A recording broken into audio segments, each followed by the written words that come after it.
বন্ধুরা আমরা ঘুরতে গেছিলাম বললাম, তো আমরা গেছিলাম শাশুড়িমার শাড়ি কিনতে। শাশুড়িমার জন্য পুজোর শাড়ি কেনা হয়নি, তো শাশুড়িমা জানেন না যে শাশুড়িমার জন্য শাড়ি কিনতে যাচ্ছি, সারপ্রাইজ আছে।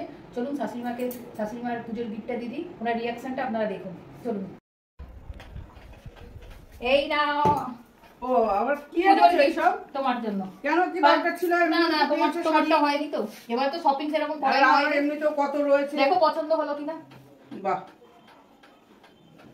কারণ তুমি তো একটু এই ছাপা টাইপের পছন্দ করো, কারণ মা কোথাও যায় না, বেরোয় না, মা দামি কাপড় পছন্দ করে না। আর আমার মা একটা দামি কাপড় দিয়েছে, ওটা পরে একদিন ভিডিওতে দেখাবো।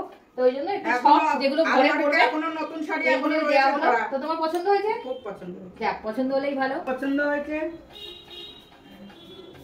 না হলেও কোনো, এখনো আলমারিতে দুটো তিনটে শাড়ি একদম ভাঙাই হয়নি, তবুও পুজোতে তো হ্যাঁ, পুজোতে তো নতুন তো দিতেই হয়, একটা হলেও নতুন পড়তে হয় আমাদের মতে।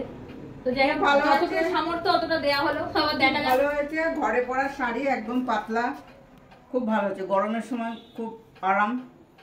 ঠিক আছে। আর আমি তো লাল ঠাল খুব একটা পরি না, আমার সাদা হালকা রং হলে খুব ভালো হয়, ওই জন্য ঠিকই আছে, ভালোই হয়েছে কালার। ঠিক আছে, চল তাহলে এখনকার মতো টাটা।